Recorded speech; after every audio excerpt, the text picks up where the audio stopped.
Political science honours paper लेने के बाद हमारे मन में यही ख्याल आता है कि आखिर हमें क्या क्या पढ़ना होता है।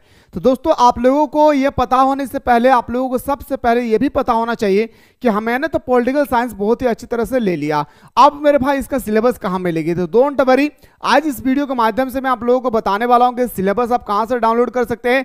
और दोस्तों, पॉलिटिकल साइंस का जो भी स्टूडेंट्स ने ऑनर पेपर लिए हैं, या तो दोस्तों मेजर पेपर लिए हैं या माइनर पेपर लिए, आप कोई भी पेपर को ले चुके हैं, तो मेरे भाई बहुत ही सुंदर तरीके से आज उसका मैं सिलेबस लेकर आया हूं और आप लोगों को मैं बताऊंगा विस्तार पूर्वक। उसके लिए टेंशन नहीं लेना है, लेकिन हाँ, उससे पहले डिस्क्रिप्शन बॉक्स में हमारा व्हाट्सएप ग्रुप का लिंक दिया गया है, जल्दी से ज्वाइन कर ले। और दूसरी बात, जो भी स्टूडेंट्स अभी तक हमारे मिसाइल क्लासेस के ऐप को डाउनलोड नहीं किए, फटाफट प्ले स्टोर से मिसाइल क्लासेस के ऐप को डाउनलोड कर ले। और डाउनलोड करने के बाद यहाँ पे आप लोगों का सेमेस्टर 1 का कोर्स ऑलरेडी अवेलेबल हो चुकी है। जल्दी से जाकर दोस्तों आप लोग फटाफट हमारे सेमेस्टर 1 के कोर्स को ज्वाइन करके हमारे साथ सुबह शाम दोनों टाइम ऑनलाइन क्लास में जुड़ करके ऑल सब्जेक्ट, जितना सारा सब्जेक्ट है आपका, सारे सब्जेक्ट की आप बेहतरीन तरीके से दोस्तों तैयारी कर सकते हैं। तो लेट ना करें, जाएं, ज्वाइन करें और आनंद लें हमारे क्लासेस में। तो आइए सर स्टार्ट करते हैं। दोस्तों, सबसे पहले मैं बताना चाहूंगा दोस्तों, ये जो हम लोग बात कर रहे हैं मेजर पेपर और दोस्तों हमारा माइनर पेपर, याद रखिएगा दोनों का जो हमारा सिलेबस है वो सेम है, याद रखिएगा। तो दोस्तों हम लोगों को पढ़ना है क्या, इंडियन कॉन्स्टिट्यूशन के बारे में, भारतीय संविधान के बारे में हम लोगों को पढ़ना है। तो देखिए मेरे भाई, अगर हम लोग भारतीय संविधान के बारे में पढ़ेंगे, उससे पहले हम लोगों को पता होना चाहिए कि सर हमारा एग्जाम कितना मार्क्स का होगा मेजर पेपर का। तो गौर से सुनिएगा मेरे भाई, अगर आपने मेरे भाई मेजर पेपर पॉलिटिकल साइंस रखा है या एमएन पेपर पॉलिटिकल साइंस रखा है, एमएन का मतलब माइनर पेपर अपने पॉलिटिकल साइंस रखा है, तो दोस्तों याद रखिएगा इसका जो एग्जाम होती है वो पूरा का पूरा 100 मार्क्स का होता है। लेकिन इसका दो एग्जाम होती है, एक बोलते हैं सर हम लोग एक्सटर्नल एग्जाम और एक बोलते हैं सर हम लोग इंटरनल एग्जाम। याद रखिएगा, एक बोलते हैं एक्सटर्नल एग्जाम और एक बोलते हैं सर हम लोग इसको इंटरनल एग्जाम। एक्सटर्नल जो एग्जाम होगी दोस्तों वो आपका होगा 75 मार्क्स का। कितना मार्क्स का? 75 मार्क्स का आप लोगों का होगा क्या, तो एक्सटर्नल एग्जाम। और दोस्तों इंटरनल एग्जाम की अगर हम लोग बात करें तो 25 मार्क्स का आपका इंटरनल एग्जाम होगी। और मैं ये भी बताना चाहूंगा, जो आप लोगों का इंटरनल एग्जाम है वो आपके स्कूल और आपके कॉलेज के शिक्षक जो क्लास टीचर होंगे, जो पॉलिटिकल साइंस के ऑनर्स पेपर पढ़ाएंगे, वही आप लोगों का एग्जाम लेंगे। लेकिन दोस्तों याद रखेगा, यहाँ पे क्लास 12 की तरह नहीं है कि अपने मन से मार्क्स बैठा देते हैं, जी नहीं। यहाँ पे आप लोगों को दोस्तों याद रखेगा, ये जो आप लोगों का 25 मार्क्स दिख रहा है, थोड़ा सा मैं इसके बारे में बताना चाहूंगा। तो दोस्तों आप लोगों को यहाँ पे 3 कैटेगरी में देखने को मिलेंगे। बोलेगा सर क्या, तो 5 मार्क्स आपको मिलेगी अटेंडेंस पे। याद रखिएगा 5 मार्क्स आपको मिलेगा कहाँ पे, अटेंडेंस में मिलने वाला है। बाकी जो बता मेरे भाई, जो हमारा बचा हुआ है 20 मार्क्स, वो 10 मार्क्स का एक क्वेश्चन आएगा और 10 मार्क्स का एक क्वेश्चन आएगी।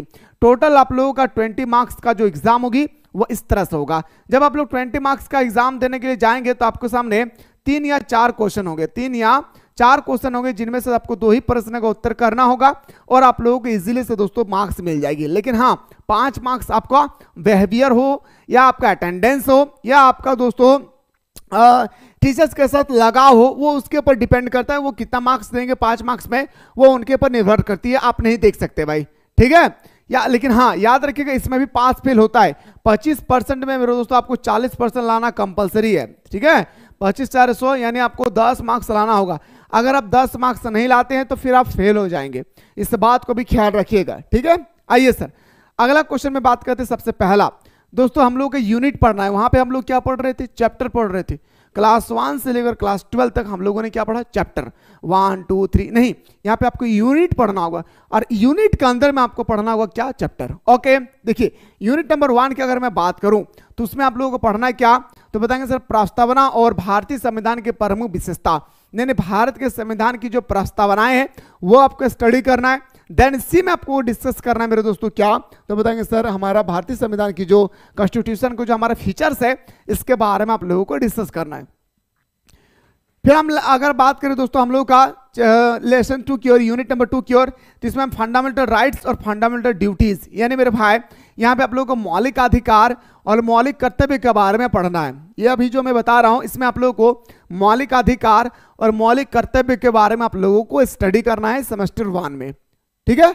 अब मत बोलिएगा सर मौलिक अधिकार, सिर्फ हम लोगों को मौलिक अधिकार के बारे में वर्णन करें, एक ही क्वेश्चन आएगी। जी नहीं, ये चैप्टर का नाम है, इसके अंदर में बहुत सारे क्वेश्चन आएगी और सारे क्वेश्चनों को हम लोगों को अच्छी तरह से डिस्कस करना है। ठीक है, आइए सर अगला क्वेश्चन की अगर हम लोग बात करें तो आएगा सर हमारा directive principle of state policy, यानी हमारा जो राज्य के नीति निर्देशक सिद्धांत है जो आयरलैंड के संविधान से लिया गया है, वो आपसे पूछा जाएगा कि राज्य के नीति निर्देशक सिद्धांत, ये हमारा टॉपिक है।